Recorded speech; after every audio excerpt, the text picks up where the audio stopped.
اب اس تقریری سلسلے کو آگے بڑھاتے ہوئے میں فضیلت الشیخ مولانا عبدالغفار سلفی حفظہ اللہ کو دعوت دوں گا کہ وہ آئیں اور اپنے خطاب سے ہمیں مستفید فرمائیں۔ السلام علیکم ورحمۃ اللہ وبرکاتہ۔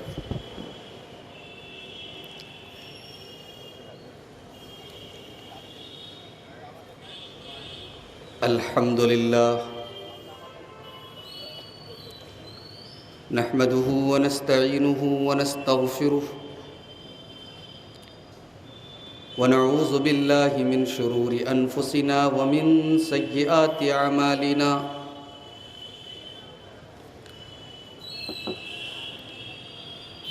من يهده الله فلا مضل له ومن يضلل فلا هادي له واشهد ان لا اله الا الله وحده لا شريك له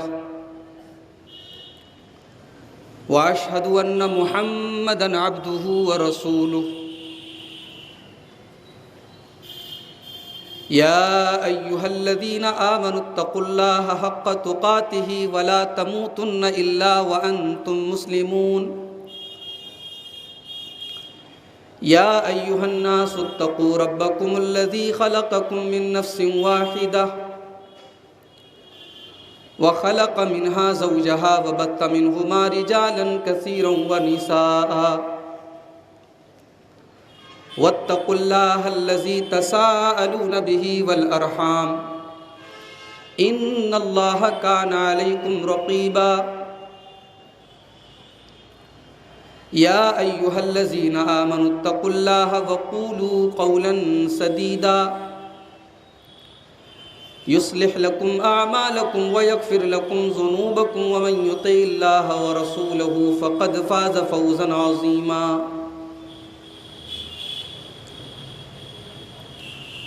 أما بعد فإن خير الحديث كتاب الله وخير الهدي هدي محمد صلى الله عليه وسلم وشر الأمور محدثاتها وكل محدثة بدعة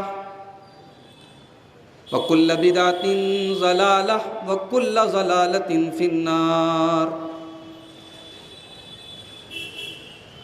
أعوذ بالله من الشيطان الرجيم بسم الله الرحمن الرحيم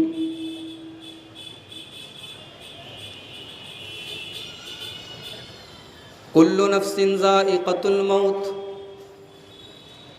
وإنما توفون أجوركم يوم القيامة فمن زحزح عن النار وأدخل الجنة فقد فاز وما الحياة الدنيا إلا متاع الغرور۔ اسٹیج کے اوپر موجود معزز علماء کرام، محترم بزرگوں، نوجوان ساتھیوں،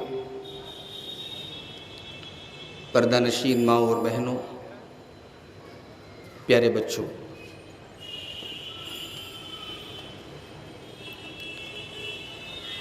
ہر سال کی طرح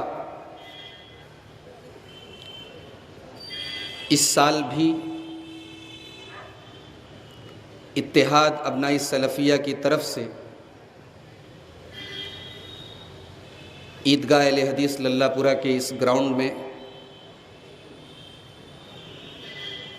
یہ عظیم الشان پروگرام منعقد ہو رہا ہے، جس میں آج اس وقت ہم اور آپ جمع ہیں۔ اتحاد ابنائی سلفیہ یہ ایک بڑا اہم دعوتی پلیٹ فارم ہے بنارس کی جماعت اہل حدیث کا اور اس جماعت سے جڑے نوجوانوں کا۔ اللہ ان بزرگوں کی مغفرت فرمائے جنہوں نے اس تنظیم کو قائم کیا اور اس تنظیم سے جڑے جو ذمہ دار ہیں، اللہ تعالیٰ ان کو مزید دین کا کام کرنے کی توفیق عطا فرمائے، آمین۔ میرے بھائیوں، انسان کی پوری زندگی اگر ہم غور کریں تو ایک سفر ہے، اور یہ جو سفر ہے اس کی شروعات ماں کے پیٹ سے ہی ہو جاتی ہے۔ ماں کے پیٹ میں جو 9 مہینے کی مدت ہے وہ انسانی زندگی کے اس سفر کا پہلا پڑاؤ ہے، پہلا مرحلہ ہے۔ انسان پیدا ہونے کے پہلے کچھ نہیں تھا۔ انسان اس بات کو ہمیشہ یاد رکھے کہ دنیا میں اگر اس کے پاس دولت ہے، شہرت ہے، عزت ہے، علم ہے، عہدہ ہے، کرسی ہے، یہ تمام چیزیں پیدا ہونے کے بعد ملی۔ انسان کے اوپر ایک ایسا دور بھی آیا تھا جب انسان کچھ نہیں تھا۔ جمعہ کے دن آپ حضرات فجر کی نماز میں امام کے پیچھے دوسری رکعت میں سورہ دہر پڑھتے ہیں، سنتے ہیں۔ سورہ دہر میں اللہ تعالیٰ نے اس حقیقت کا تذکرہ کیا ہے، هل اتى على الانسان حين من الدهر لم يكن شيئا مذكورا۔ اے انسان، کیا تو یہ بھول گیا کہ تیرے اوپر ایک ایسا زمانہ بھی آیا تھا، ایک ایسا پیریڈ بھی آیا تھا۔ هل اتى على الانسان حين من الدهر، تیرے اوپر ایک ایسا زمانہ بھی آیا تھا، لم يكن شيئا مذكورا، جب تو کوئی ذکر کے لائق چیز بھی نہیں تھا، کوئی تیرا نام بھی نہیں جانتا تھا، تو کیسا ہوگا تیرا چہرہ بھی کوئی نہیں جانتا تھا۔ تجھے اللہ تبارک و تعالیٰ نے منی کے قطرے سے، ایک نطفے سے تجھے وجود بخشا، تجھے تیری ماں کے پیٹ میں 9 مہینے رکھا، وہاں پہ اللہ نے تیرا چہرہ بنایا، تیری شکل و صورت بنائی۔ انا خلقنا الانسان من نطفۃ امشاج نبتلیہ فجعلناہ سمیعا بصیرا۔ اے انسان، تجھے ہم نے مرد و عورت کے ملے ہوئے نطفے سے بنایا، تجھے تیری ماں کے پیٹ میں رکھا، اور پھر تجھے آنکھیں دی، تجھے کان دیے، تجھے سننے کی صلاحیت دی، تجھے دیکھنے کی صلاحیت۔ یہاں سے انسان کا سفر شروع ہو رہا ہے۔ اب انسان پیدا ہوا، ماں کے پیٹ سے برآمد ہوا، دنیا میں آیا، خالی ہاتھ، کچھ لے کے نہیں آیا، روتے ہوئے آیا۔ اب یہاں سے وہ دور شروع ہوتا ہے جسے ہم دنیا کی زندگی کہتے ہیں۔ سفر چل رہا ہے، یہ پہلا اسٹیشن ہے۔ اب یہ زندگی کا سفر شروع ہوا۔ اب اس میں الگ الگ پڑاؤ ہیں، بچپن ہے، جوانی ہے، پھر ادھیڑ پن ہے، پھر بڑھاپا ہے۔ اس کے بعد موت ہے۔ موت کیا ہے؟ موت یہ زندگی کا خاتمہ نہیں ہے، یہ ایک نئی زندگی کی سٹارٹنگ ہے۔ ہم سمجھتے ہیں کہ کوئی آدمی مر گیا، ختم ہو گیا، ختم نہیں ہوا ہے، اس کی زندگی کا ایک پڑاؤ پورا ہوا ہے، ایک اسٹیشن چلا گیا، اب اگلا اسٹیشن آ گیا۔ اب یہ جو نیا اسٹیشن آیا ہے اس کا نام ہے برزخ۔ اب ایک نئی زندگی شروع ہو رہی ہے، برزخ کی زندگی۔ اچھا، انسان کب مرے گا پتہ نہیں، لیکن اتنا پتہ ہے کہ مرے گا،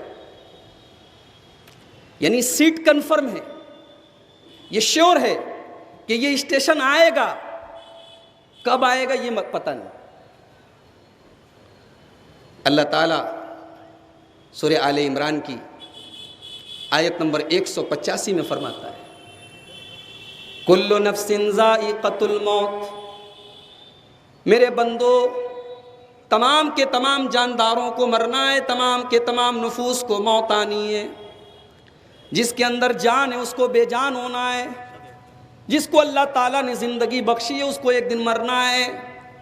وَإِنَّمَا تُوَفَّوْنَ أُجُورَكُمْ يَوْمَ الْقِيَامَةِ، اور اے میرے بندو تم یہ نہ سمجھنا کہ مر گئے تو کام ختم ہو گیا، اچھے برے کا تمہیں پھل نہیں ملے گا، تمہیں بدلہ نہیں ملے گا۔ وَإِنَّمَا تُوَفَّوْنَ أُجُورَكُمْ يَوْمَ الْقِيَامَةِ، قیامت کے دن تمہارے ایک ایک عمل کا تمہیں پورا پورا بدلہ دیا جائے گا۔ فَمَنْ زُحْزِحَ عَنِ النَّارِ وَأُدْخِلَ الْجَنَّةَ فَقَدْ فَازَ، قیامت کے دن اللہ تبارک و تعالیٰ جس کے حق میں یہ فیصلہ کر دے، جس کو جہنم سے بچا لیا جائے اور جس کو جنت میں ڈال دیا جائے وہی کامیاب ہے۔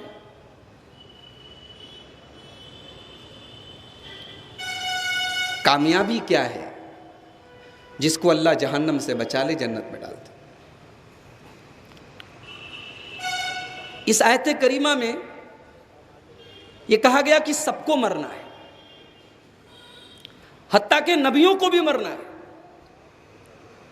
اللہ کے انبیاء اور رسولوں کے اوپر بھی موت طاری ہوئی، انہیں بھی اس دنیا سے رخصت ہونا پڑا، اور انہیں بھی نہیں پتا کہ ان کی زندگی کا پڑاؤ کب کمپلیٹ ہوگا اور کب اللہ تبارک و تعالیٰ کی طرف سے موت کا فرشتہ ان کے پاس آئے گا۔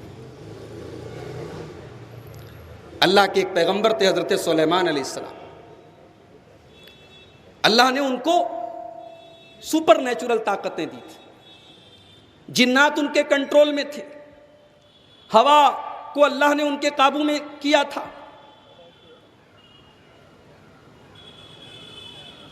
حضرت سلیمان علیہ السلام ایک مرتبہ کسی چیز کی تعمیر کروا رہے تھے اور چھڑی لے کر کھڑے تھے، اور جنات ان کے حکم سے تعمیر کا کام کر رہے تھے۔ حضرت سلیمان علیہ السلام کھڑے کھڑے ان کا انتقال ہو جاتا ہے، ان کی موت ہو جاتی ہے۔ جنات یہ سمجھ رہے ہیں کہ سلیمان کھڑے ہیں چھڑی لے کر، جنات اپنے کام میں لگے ہیں۔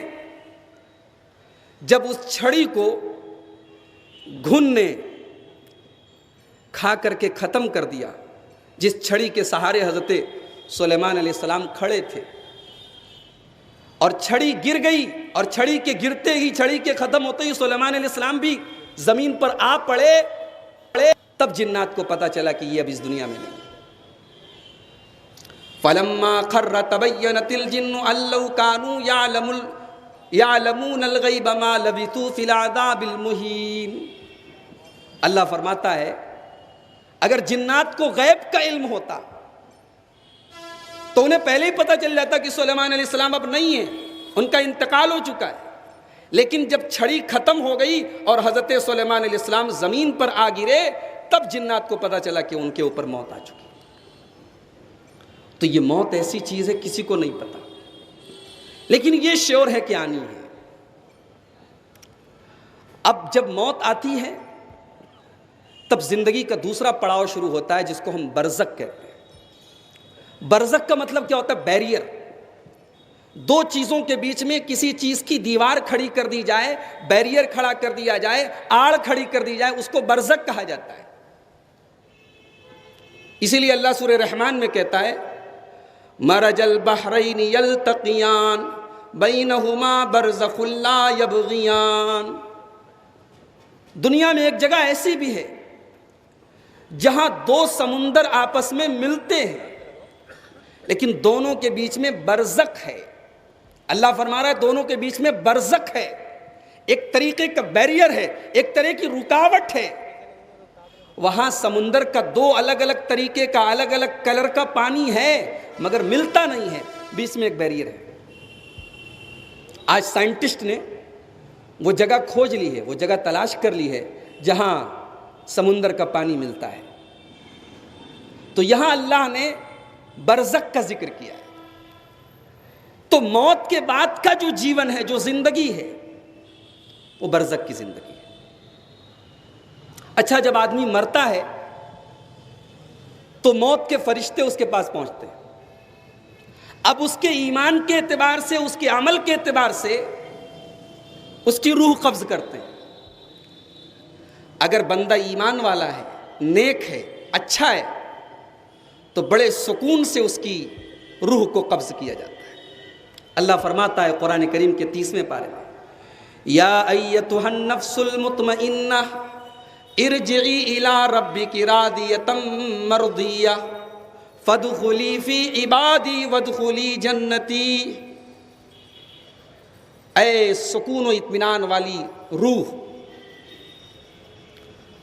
یا ایتھا النفس المطمئنہ، اے سکون اور اطمینان والی جان، ارجعی الی ربک راضیۃ مرضیہ، اپنے رب کی طرف نکل، اپنے رب کی طرف جا خوشی کے ساتھ.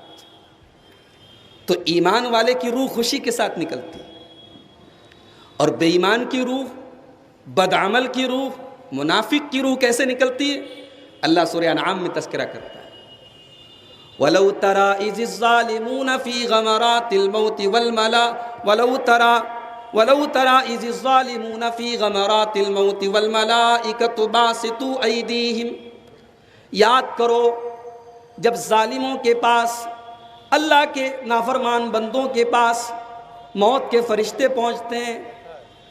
وَالْمَلَائِكَةُ بَاسِطُو أَيْدِيهِمْ، وہ فرشتے اپنے ہاتھوں کو آگے بڑھاتے ہیں اور کہتے ہیں اخرجوا انفسکم، چلو تم اپنی اپنی روحیں، اپنی اپنی جانیں ہمارے حوالے کرو، چلو اپنی اپنی روحیں ہمارے حوالے کرو. الیوم تجزون عذاب الہون، آج تمہیں ذلت والا عذاب دیا جائے گا، آج تمہیں تکلیف والا عذاب دیا جائے گا. کچھ لوگ کہتے ہیں کہ عذاب قبر نہیں ہوتا. کہتے ہیں قرآن میں کہاں لکھا ہے کہ عذاب قبر ہوتا ہے؟ قرآن میں ہے تو 2 زندگی ہے، 2 موت ہے. ایک زندگی دنیا کی ہے، ایک زندگی آخرت کی ہے. اور ایک موت یہ ہے، اور ایک موت قیامت کے دن جب سور پھونکا جائے گا تب آئے گی. 2 زندگی 2 موت، یہ تیسری زندگی کہاں سے آ گئی؟ کچھ لوگ یہ کہتے ہیں. اسی آیت میں ان کا جواب موجود ہے. فرشتے روح نکال رہے ہیں، اور فرشتے کیا کہہ رہے ہیں؟ الیوم تجزون عذاب الہون بما کنتم تقولون علی اللہ غیر الحق، آج تمہیں ذلت والا عذاب دیا جائے گا. اب جب روح کو نکالا جا رہا ہے، جب موت آ رہی ہے، تو اس دن کون سا عذاب ہو رہا ہے؟ یہ عذاب قبر ہو رہا ہے. اور ایک بات بتاؤں، الحمدللہ آپ کا تعلق ایک ایسی جماعت اور ایک ایسے مسلک اور ایک ایسے عقیدے اور ایک ایسے منہج سے ہے جو منہج قرآن اور حدیث کا نام ہے.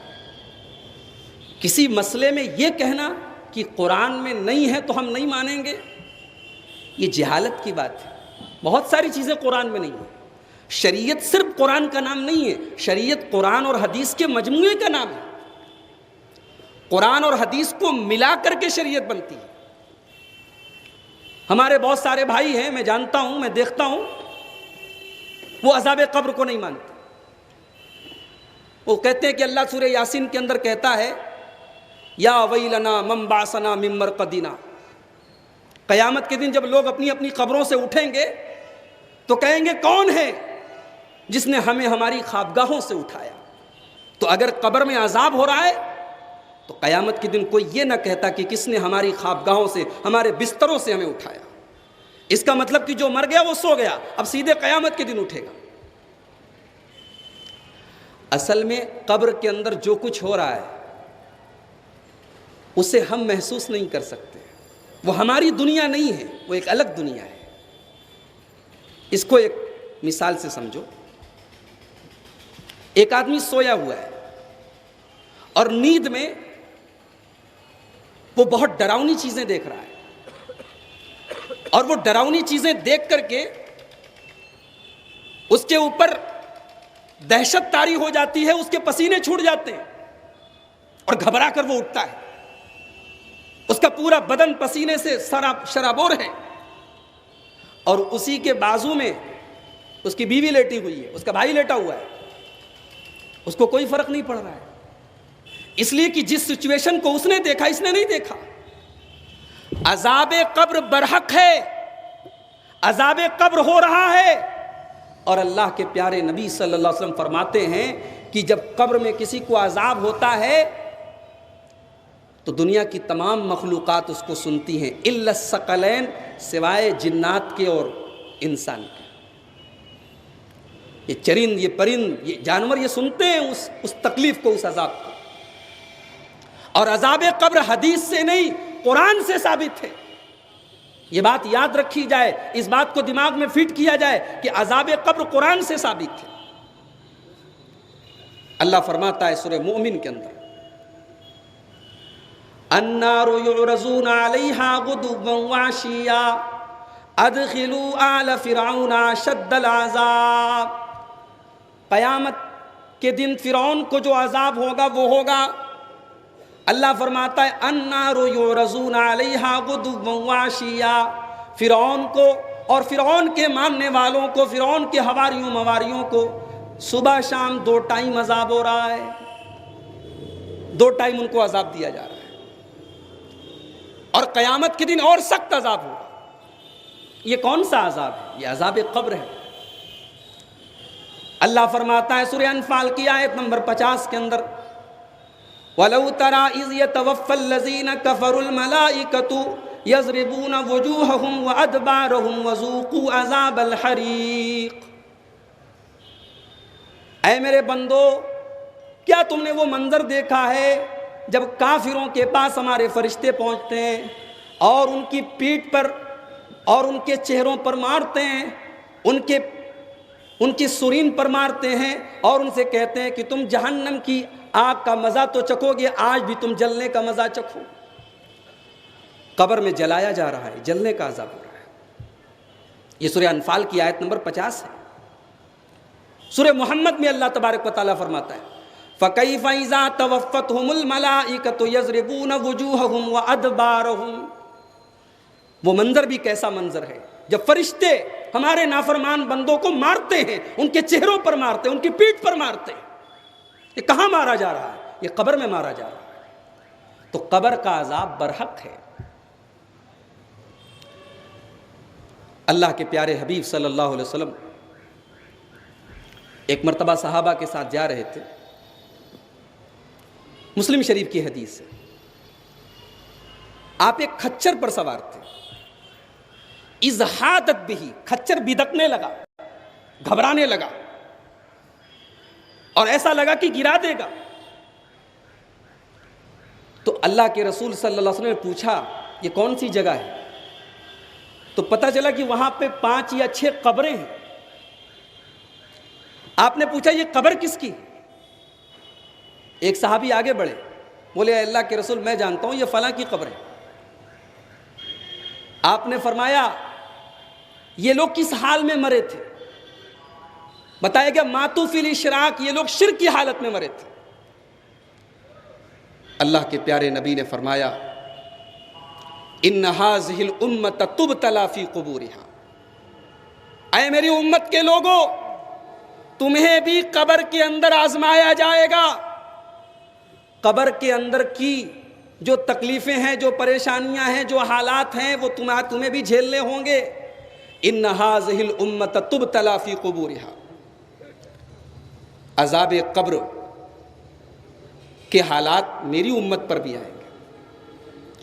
اس کے بعد اللہ کے رسول فرماتے ہیں فلولا ان لا تدافنوا لدعوت اللہ ان یسمعکم من عذاب القبر، اگر مجھے یہ ڈر نہ ہوتا کہ تم اپنے مردوں کو دفنانا چھوڑ دو گے تو میں اللہ سے دعا کرتا کہ وہ تمہیں عذاب قبر کی آواز سنا دے۔ میں اللہ سے دعا کرتا کہ تمہیں بھی قبر کے عذاب کی آواز سنائی دے، مگر مجھے ڈر ہے تم مردوں کو دفنانا چھوڑ دے۔ اس کے بعد اللہ کے پیارے نبی نے اپنے صحابہ سے کہا اللہ سے پناہ مانگو جہنم کے عذاب سے، اللہ سے پناہ مانگو قبر کے عذاب سے، اللہ سے پناہ مانگو فتنوں سے، اللہ سے پناہ مانگو دجال کے فتنے سے۔ یہ مسلم شریف کی حدیث اور سینکڑوں حدیثیں موجود ہیں۔ اللہ کے پیارے حبیب صلی اللہ علیہ وسلم اپنی ہر نماز میں دعائیں کرتے تھے، اللہم انی اعوذ بک من عذاب القبر، اے اللہ میں تیری پناہ چاہتا ہوں قبر کے عذاب سے۔ وہ کون سا قرآن اور حدیث کا ماننے والا ہو سکتا ہے جو قبر کے عذاب کو نہ مانے؟ تو قبر میں عذاب ہوتا ہے۔ اور اگر آدمی قبر کی اس زندگی کی وحشت کو سمجھ لے، اس سچویشن کو سمجھ لے، تو انسان کے رونگٹے کھڑے ہو جائیں۔ ذرا سوچو میرے بھائیوں، کروڑ پتی اور ارب پتی آدمی بھی جب مرتا ہے اسی قبرستان میں جاتا ہے، اسی قبر میں جاتا ہے۔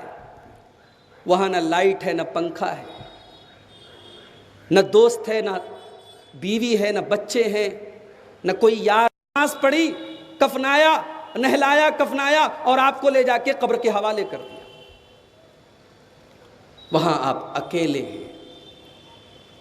دنیا میں آئے تھے تب بھی خالی ہاتھ، سفر حیات کا پہلا اسٹیشن جب تھا وہاں بھی خالی ہاتھ تھے، اور دنیا سے جب گئے ہیں جہاں سے قبر کی زندگی، برزخ کی زندگی شروع ہو رہی ہے، تو وہاں بھی آپ خالی ہاتھ ہیں، کچھ نہیں ہے آدمی، سب کچھ دنیا کو چھوڑ کے جا رہے ہیں۔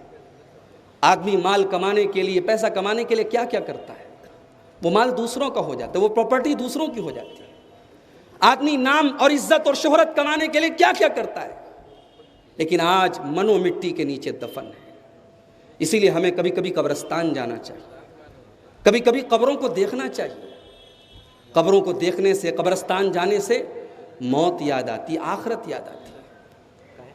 اللہ کے پیارے حبیب صلی اللہ علیہ وسلم، ابن ماجہ کتاب الجنائز کی روایت، آپ ایک مرتبہ ایک انصاری صحابی کے جنازے میں تھے، جنازے کو قبر میں اتارا جا رہا ہے، اللہ کے پیارے نبی صلی اللہ علیہ وسلم وہیں پر بیٹھے ہوئے، اور آپ کے ساتھ صحابہ کرام کی بھی ایک جماعت ہے۔ اللہ کے نبی رونے لگتے ہیں، اور اتنا روتے ہیں کہ وہاں کی زمین آپ کے آنسوؤں سے تر ہو جاتی ہے، اور اللہ کے حبیب صلی اللہ علیہ وسلم روتے ہوئے اپنے صحابہ سے کہتے ہیں لِمِثْلِ هَذَا فَأَعِدُّوا يَا إِخْوَانِ، اے میرے صحابہ اس کی تیاری کرو، یہاں تمہیں آنا ہے، یہ زندگی تمہیں دیکھنی ہے، اس قبر کے گڑھے میں تمہیں آنا ہے۔ کبھی قبرستان جایا کرو میرے بھائیوں، اور دیکھا کرو کہ بڑے ارب پتی، کھرب پتی، بڑے نام والے، بڑی شہرت والے آج قبر کے اندر دفن ہیں، کوئی پوچھنے والا نہیں۔ اسی لیے عثمان غنی رضی اللہ تعالیٰ عنہ جب کسی قبر کے پاس سے گزرتے تھے زار و قطار رونے لگتے تھے۔ ان سے پوچھا جاتا تھا تذکر الجنت والنار ولا تبکی، اے عثمان جنت و جہنم کا تذکرہ ہوتا ہے تو آپ اتنا نہیں روتے، اور کسی قبر کو دیکھتے ہیں تو رونے لگتے ہیں۔ حضرت عثمان غنی کہتے ہیں میں نے اللہ کے پیارے نبی صلی اللہ علیہ وسلم کو یہ فرماتے ہوئے سنا ہے ان القبر اول منزل من منازل الاخرہ، یہ قبر آخرت کی پہلی منزل ہے، آخرت کے سفر کا پہلا پڑاؤ ہے یہ، جو اس پڑاؤ میں بچ گیا اس کے لیے آگے کی منزلیں بھی آسان۔ اللہ کے پیارے نبی فرماتے ہیں، ابن ماجہ، مسند احمد وغیرہ کے اندر صحیح حدیث موجود ہے کہ جب ہم اپنے کسی مردے کو دفناتے ہیں، ادھر ہم دفنا کے جانے لگتے ہیں، ادھر منکر نکیر پہنچ جاتے ہیں، اور اس سے سوال و جواب شروع ہو جاتا ہے، من ربو کا، ما دینو کا، من نبیو کا، تمہارا رب کون ہے، تمہارا دین کیا ہے، تمہارے نبی کون ہے۔ اگر بندہ مومن ہے تو صحیح جواب دیتا ہے، کہتا ہے میرا رب اللہ ہے، میرا دین اسلام ہے، میرے نبی محمد صلی اللہ علیہ وسلم۔ فرشتے پوچھتے ہیں تمہیں پتہ کیسے چلا کہ تمہارا رب اللہ ہے، تمہارے نبی محمد صلی اللہ علیہ وسلم ہے، تمہارا دین اسلام ہے؟ تو بندہ جواب دیتا ہے قرأت کتاب اللہ، میں نے قرآن کو پڑھا تھا۔ پتہ یہ چلا کہ جب تک آدمی قرآن کو پڑھے گا نہیں، شریعت کو جانے گا نہیں، علم حاصل نہیں کرے گا، قبر میں نہیں بچ سکتا۔ سن کر، سنا کر، لوگوں کی باتیں سن کر کے دین نہیں حاصل ہوتا میرے بھائیو، دین علم حاصل کرنے سے حاصل ہوتا ہے۔ بندہ اگر کافر ہوگا، بندہ اگر منافق ہوگا تو وہ کہے گا اقول ما یقول الناس، میں وہی کہتا ہوں جو لوگ کہتے ہیں۔ تو لوگ کیا کہتے ہیں؟ یہ شریعت نہیں ہے، یہ دین نہیں ہے۔ دین اللہ کی کتاب کا نام ہے، دین اللہ کے پیارے نبی صلی اللہ علیہ وسلم کی سنت کا نام ہے۔ اس کے بعد اللہ کے نبی فرماتے ہیں کہ اگر بندے نے قبر کے سوالوں کا صحیح جواب دے دیا تو اب اس کو قبر کی زندگی میں اس کے ساتھ جنت کی زندگی کا معاملہ کیا جاتا ہے۔ جنت کی ہوائیں اس کو ملتی ہیں، جنت کی نعمتیں اس کو ملتی ہیں، جنت کا بستر اس کو ملتا ہے۔ عذاب قبر کو نہ ماننے والے کہتے ہیں بھئی حساب جب قیامت کے دن ہوگا، حساب و کتاب جب قیامت کے دن ہوگا تو یہ قبر میں کون سا عذاب ہو رہا ہے؟ دیکھو پولیس جب کسی مجرم کو پکڑتی ہے تو پہلے اپنی کسٹڈی میں لیتی ہے اور پولیس اس کو ٹارچر کرتی ہے۔ اگر مجرم واقعی میں مجرم ہے یا بہت سارے کیس میں مجرم نہ بھی ہو تب بھی پولیس والے اس کو ٹارچر کرتے ہیں، حالانکہ ابھی کیس نہیں چلا ہے، ابھی جرم ثابت نہیں ہوا ہے، ابھی عدالت میں مقدمے کی سنوائی نہیں ہوئی ہے، لیکن پولیس کسٹڈی میں لے کر تکلیف دیتی ہے۔ عذاب قبر کا معاملہ بھی ایسا ہی ہے۔ یہ ایک جھلک ہے انسان کے ایمان اور عمل کے اعتبار سے اس کی آگے کی زندگی۔ یہ سفر آخرت کی پہلی کڑی ہے، یہ سفر آخرت کی پہلی منزل ہے، اور اسی لیے اس کو برزخ کہا گیا۔ یہ بیریئر ہے، اس کا پچھلی زندگی سے کوئی تعلق نہیں، اس کو پچھلی زندگی پر قیاس نہ کیا جائے۔ کچھ لوگ کہتے ہیں اگر عذاب قبر ہو رہا ہے تو ہمیں قیامت کے دن یاد کیوں نہیں رہے گا؟ قیامت کے دن کوئی یہ کیوں کہے گا ہمیں ہمارے بستروں سے کس نے اٹھایا؟ قیامت کے دن تو اللہ آپ سے یہ بھی کہے گا الم اعہد الیکم یا بنی آدم اللہ تعبدوا الشیطان۔ اللہ کہے گا اے آدم کی اولاد، میں نے تم سے وعدہ لیا تھا کہ نہیں لیا تھا شیطان کی عبادت نہیں کرنا؟ کسی کو یاد ہے یہ وعدہ؟ کسی کو یاد نہیں۔ یہ عالم ارواح میں لیا تھا اللہ نے، اور قیامت کے دن اللہ یہ وعدہ یاد دلائے گا۔ اللہ نے یہ وعدہ ہم سب سے لیا ہے کہ تم میری ہی عبادت کرنا۔ تو قبر کی زندگی میرے بھائیوں، یہ اس کا تعلق غیب سے ہے، اس کو ہم اپنی زندگی پر قیاس نہیں کر سکتے۔ اب اس کے بعد جب قیامت کا دن آئے گا، پھر وہاں سے انسان کی حیات کا تیسرا پڑاؤ جس کو ہم آخرت کہتے ہیں وہ شروع ہو رہا ہے۔ اب برزخ ختم، اب آخرت شروع، اور وہ قیامت کا دن کیسا دردناک ہوگا۔ قرآن کی آیتیں بھری پڑی ہیں، صرف ایک آیت کی روشنی میں اس کو سمجھیے۔ سورہ حج میں اللہ فرماتا ہے یا ایھا الناس اتقوا ربکم ان زلزلۃ الساعۃ شیء عظیم یوم ترونھا تذہل کل مرضیۃ عما ارضعت وتضع کل ذات حمل حملها وترى الناس سکارى وما هم بسکارى ولکن عذاب اللہ شدید۔ اے انسانوں، اللہ سے ڈرو، اور قیامت کا زلزلہ بڑا خطرناک ہوگا۔ جس دن تم دیکھو گے کہ دودھ پلانے والی ماں بھی اپنے بچے سے غافل ہو جائے گی۔ دنیا میں سب سے زیادہ اگر کسی کو کسی سے محبت ہوتی ہے تو ماں کو اپنے بچے سے ہوتی ہے، اور جب بچہ ابھی شیرخوار ہو، دودھ پیتا بچہ ہو، تو نہ بچے کو ماں کے بغیر قرار ہے، نہ ماں کو بچے کو ماں کے بغیر قرار ہے، نہ ماں کو بچے کے بغیر قرار ہے۔ لیکن قیامت کے دن کی ہولناکی ایسی ہوگی، سختی ایسی ہوگی، شدت ایسی ہوگی کہ اللہ فرما رہا ہے تذہل کل مرضیۃ عما ارضعت، دودھ پلانے والی مائیں اپنے بچوں سے غافل ہو جائیں گی۔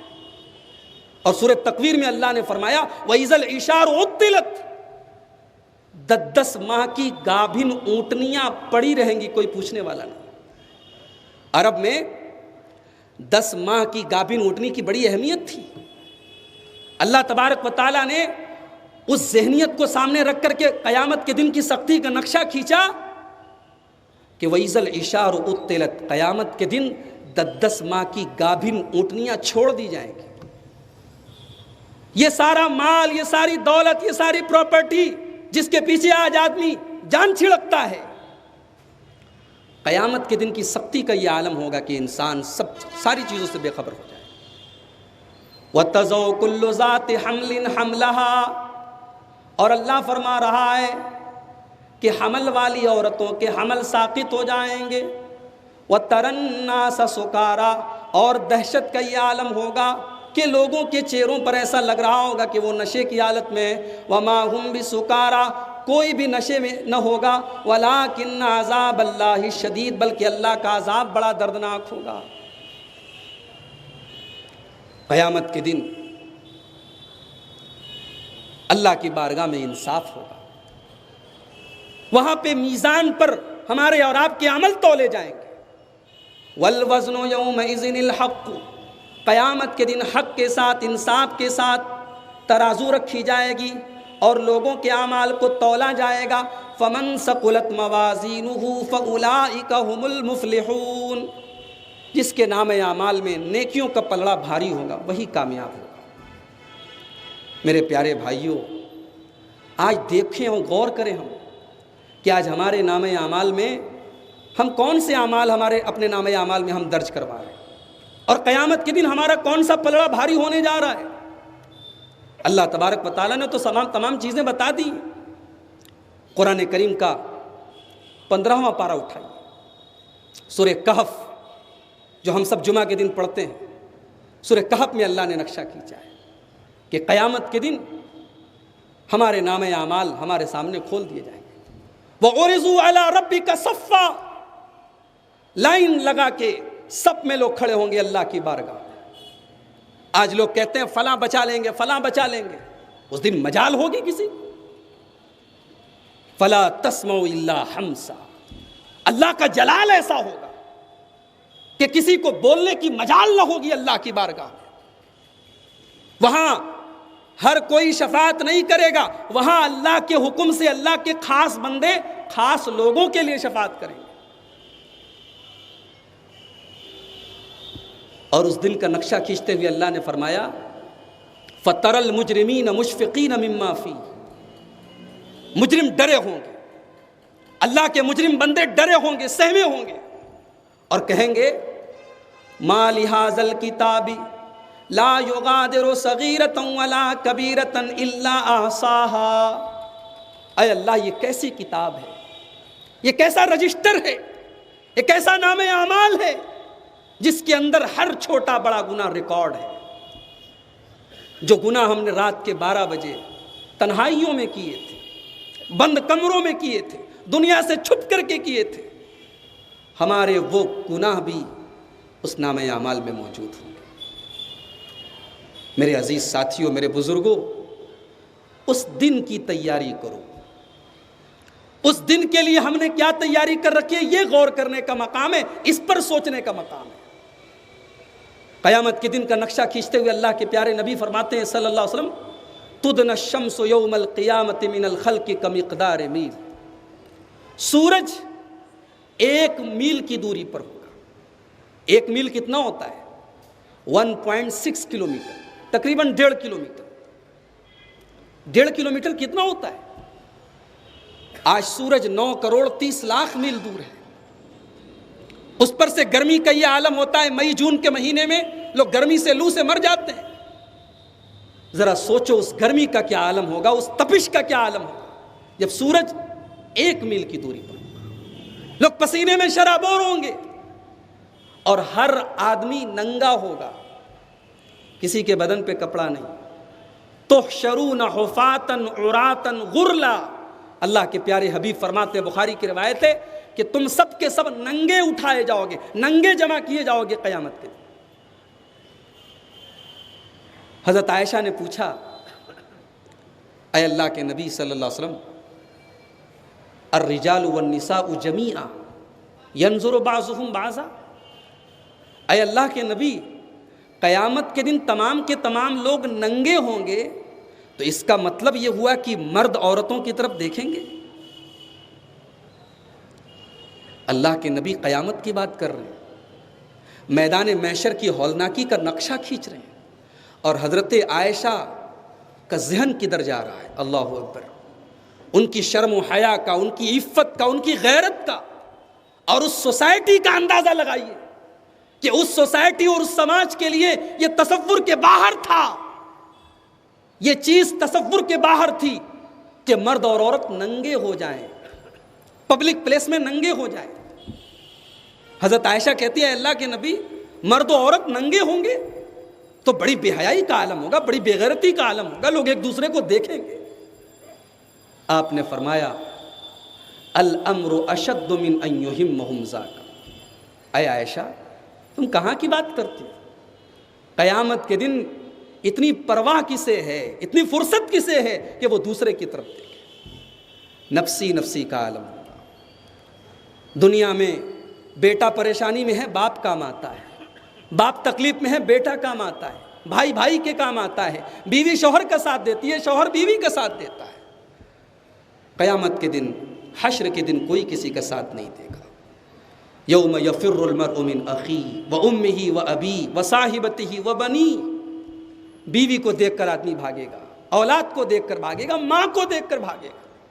بلکہ اللہ فرماتا ہے کہ یہاں تک قیامت کے دن کی سختی کا معاملہ یہاں تک ہوگا یود المجرم لو یفتدی من عذاب یومئذ ببنیہ۔ آدمی اپنی اولاد کو داؤں پہ لگانے کے لیے تیار ہو جائے گا، کہے گا اللہ میری اولاد کو لے لے مجھے بچا لے، میری بیوی کو لے لے اس کو عذاب میں ڈال دے مجھے بچا لے۔ یہ منظر ہوگا قیامت کے دن کا۔ سورہ الحاقہ کے اندر اللہ نے قیامت کا ایک اور نقشہ کھینچا ہے، یومئذ تعرضون لا تخفی منکم خافیہ۔ جب اللہ کی بارگاہ میں تم پیش کیے جاؤ گے، تمہارا کوئی پاسورڈ تمہارے کام نہیں ہے۔ آج ہمارے موبائل کے پاسورڈ ہمیں بچا لیتے ہیں، آج ہمارے کمروں کے لاک ہمیں بچا لیتے ہیں، آج ہماری پرائیویسی ہمیں بچا لیتی ہے۔ قیامت کے دن کچھ پرائیویٹ نہیں ہوگا، کوئی سیکریسی نہیں ہوگی، کچھ سیکرٹ نہیں ہوگا۔ قیامت کے دن سارے سیکرٹ سامنے آ جائیں، ساری پرائیویسی دھری کی دھری رہ جائے۔ لا تخفی منکم خافیہ، کچھ چھپا نہیں پاؤ گے اللہ کی بارگاہ میں۔ فَأَمَّا مَنْ أُوتِيَ كِتَابَهُ بِيَمِينِهِ۔ اللہ کی بارگاہ میں جس کا نام اعمال اس کے داہنے ہاتھ میں ملے گا، وہ کہے گا ہاؤم اقرؤوا کتابیہ، آؤ پڑھ لو، یہ ہے میری کتاب، یہ ہے میرا نام اعمال۔ اتنا کانفیڈنس کیوں ہوگا؟ ایک مومن کو اتنا یقین کیوں ہوگا؟ وہ کہے گا انی ظننت انی ملاق حسابیہ، مجھے یقین تھا میری محنتیں بیکار نہیں جائیں گی، میری راتوں کی گریہ وزاری، میرا راتوں کو جاگنا، اللہ کی بارگاہ میں رونا، سجدے کرنا، نمازوں کا پابند کرنا، برائیوں سے بچنا بیکار نہیں جائے گا۔ ابھی آپ نے نوجوانوں کے اوپر خطاب سنا، آج ہمارے نوجوان غور کریں، آج زندگی کا ٹارگٹ کیا ہے؟ کھانا، کمانا، انجوائے کرنا، زندگی کے مزے لوٹنا اور بس ختم۔ میرے عزیز ساتھیوں، میرے نوجوان بھائیوں، کل قیامت کے دن پرت کھل جائے گی، کل قیامت کے دن پتہ چلے گا کون گھاٹے میں ہے کون فائدے میں ہے۔ بندہ مومن کہے گا انی ظننت انی ملاق حسابیہ، مجھے یقین تھا مجھے میرا حساب ملے گا۔ فہو فی عیشۃ راضیہ، اللہ فرماتا ہے جس کا نام اعمال داہنے ہاتھ میں ملے گا وہ عیش و آرام کی زندگی گزارے گا۔ فی جنت عالیہ، دنیا میں چاہے جیسی زندگی اس نے گزاری ہو، اللہ کے یہاں اسے بڑی سٹینڈرڈ قسم کی زندگی ملے گی، بڑی اعلیٰ زندگی ملے گی، اسے کسی چیز کی کمی نہیں ہوگی۔ قطوفہا دانیہ، سب کچھ کھانے پینے کو میسر ہوگا۔ اللہ فرمائے گا کلوا واشربوا ہنیئا بما اسلفتم فی الایام الخالیہ، کھاؤ پیو، آج تمہارے کھانے اور پینے کا دن ہے۔ وَأَمَّا مَنْ أُوتِيَ كِتَابَهُ بِشِمَالِهِ، اور جس کا نام اعمال بائیں ہاتھ میں ملے گا، اس کے لیفٹ ہینڈ میں ملے گا، جو ناکام ہوگا اللہ کی بارگاہ میں، جو نامراد ہوگا، وہ کیا کہے گا؟ یا لیتنی لم اوت کتابیہ ولم ادری ما حسابیہ یا لیتہا کانت القاضیہ۔ وہ کہے گا کاش مجھے اپنا حساب و کتاب پتہ نہ چلتا، مجھے اپنا حساب و کتاب پتہ نہ چلتا، مجھے آج کا یہ دن نہ دیکھنا پڑتا، کاش دنیا میں جو موت آئی تھی اسی موت پر میرا کام تمام ہو گیا۔ ما اغنا عنی مالیہ، آج میرا مال میرے کوئی کام نہ آیا۔ آدمی آج مال کے پیچھے کہاں کہاں بھاگ رہا ہے۔ اللہ کے پیارے نبی نے فرمایا تھا، بخاری شریف کی روایت ہے، یاتی علی الناس زمان لا یبال المرء من این اخذ المال امن حلال ام من حرام. ایک ایسا زمانہ آنے والا ہے آدمی پرواہ نہیں کرے گا مال کہاں سے کما رہا ہے، حلال طریقے سے یا حرام طریقے سے. قیامت کے دن آدمی کہے گا میرا مال میرے کوئی کام نہیں ہے، ہلک عنی سلطانیہ، میری سلطنت ختم، میری بادشاہت ختم. میرے بھائیوں، اس دن کی سختیوں سے بچنے کی تیاری کو. وَتَزَوَّدُوا، دنیا میں معمولی سفر ہوتا ہے، ہم سفر کی تیاری کرتے ہیں، مہینوں پہلے ریزرویشن کرواتے ہیں، سامان پیک کرتے ہیں. ایک ایسے سفر کی، ایک ایسا سفر جس سفر سے کسی کو لوٹ کے نہیں آنا ہے، جس سفر پہ ہم سب کو جانا ہے، اور جس سفر میں ہمارا پیسہ ہمارے کام نہیں آئے گا، ہماری عزت، ہماری شہرت، ہمارا نام ہمارے کام نہیں آئے گا. اس سفر میں اگر کوئی چیز کام آئے گی تو اللہ کا ڈر کام آئے گا، اللہ کا تقوی کام آئے گا، ہمارا ایمان کام آئے گا، ہمارا عمل کام آئے گا. میرے عزیز ساتھیوں، اس سفر کی تیاری کرو. قبر سے لے کر کے حشر تک کی جو پوری زندگی ہے یہ ہمیں یہی دعوت دیتی ہے کہ اپنی زندگی کو چینج کرو، خواب غفلت سے اٹھو. اللہ فرماتا ہے قرآن میں یا ایھا الذین آمنوا اتقوا اللہ ولتنظر نفس ما قدمت لغد. اے ایمان والو، اللہ سے ڈرو اور کل کے لیے تم نے کیا تیاری کی. آپ ماشاءاللہ کاروباری لوگ ہیں، کاروبار میں جب چلتا آتی ہے، کاروبار جب چلنے پر ہوتا ہے تو لوگ مندی کی تیاری کرتے ہیں. اللہ کہہ رہا ہے کہ کل کی تیاری کرو. تم اپنی موت کو کل سمجھو، تم اپنی ہر شام کو زندگی کی آخری شام سمجھو، کبھی بھی مر سکتے ہو. اور آخر میں یہی کہنا چاہوں گا کہ موت کو یاد کرو. موت ہمیں ہماری اوقات یاد دلاتی ہے، موت ہمیں بتاتی ہے ہم کتنے بے بس ہیں. اللہ سورہ واقعہ کے اندر کہتا ہے فلولا اذا بلغت الحلقوم، جب کسی کی روح حلق تک پہنچ جاتی ہے، جب کسی کی جان حلق تک پہنچ جاتی ہے، وَأَنْتُمْ حِينَئِذٍ تَنْظُرُونَ، اور تم اپنی آنکھوں سے دیکھتے ہو. کسی کو مرنے کے ٹائم اگر آپ نے قریب سے دیکھا ہوگا، انسان کتنا بے بس ہے. پیسے کی کمی نہیں، دولت کی کمی نہیں، مگر دنیا کا کوئی ڈاکٹر ایسا نہیں جس کے پاس موت کا علاج ہو. دنیا کی کوئی دوا ایسی نہیں جو موت کو روک سکے. اللہ فرماتا ہے فلولا ان کنتم غیر مدینین ترجعونها ان کنتم صادقین. اگر تمہارے اوپر کسی کا کنٹرول نہیں ہے، تمہارے اوپر کسی کا پاور نہیں ہے، تم آزاد ہو، تم خود مختار ہو، تو موت سے بچ کے دکھا دو، روح کو نکلنے سے بچا لو. موت آنی ہے تو آنی ہے. انسان کہیں چلا جائے موت سے ایک سیکنڈ بھی نہیں بچ سکتا. یہ موت ہمیں ہماری اوقات یاد دلاتی ہے. میرے بھائیوں، موت کی اور موت کے بعد کی جو زندگی ہے اس کی ہم سب کو تیاری کرنی ہے، اور تیاری کرنے کے لیے یہی ہماری زندگی ملی ہے. اور اس زندگی کو میں نے بتایا کہ اس زندگی کی ہر شام کو آخری سمجھو. عبداللہ ابن عمر کہا کرتے تھے اذا اصبحت فلا تنتظر المساء، صبح ہو جائے تو شام کا انتظار مت کرو. تو آپ دل میں یہ ٹھانیں، یہ ارادہ کریں کہ آج سے اور ابھی سے ہم اپنی اس آخرت کی زندگی کو بہتر بنانے کے لیے اور وہاں کامیابی کے حصول کے لیے ہم سب کوشش کریں گے. اللہ تبارک و تعالیٰ سے دعا ہے الہ العالمین ہمیں موت کی سختیوں سے اللہ تبارک و تعالیٰ ہماری حفاظت فرمائے، اور قبر کے عذاب سے اللہ تبارک و تعالیٰ ہماری حفاظت فرمائے، اور اللہ تبارک و تعالیٰ ہمیں قیامت کے دن رسوا ہونے سے بچا لے. اللہ تعالیٰ ہمیں قیامت کے دن کامیاب لوگوں میں شامل فرما دے. اللہ ہمیں آخرت کی تیاری کرنے کی توفیق عطا فرمائے. آمین. وآخر دعوانا ان الحمد للہ رب العالمین. السلام علیکم ورحمۃ اللہ وبرکاتہ.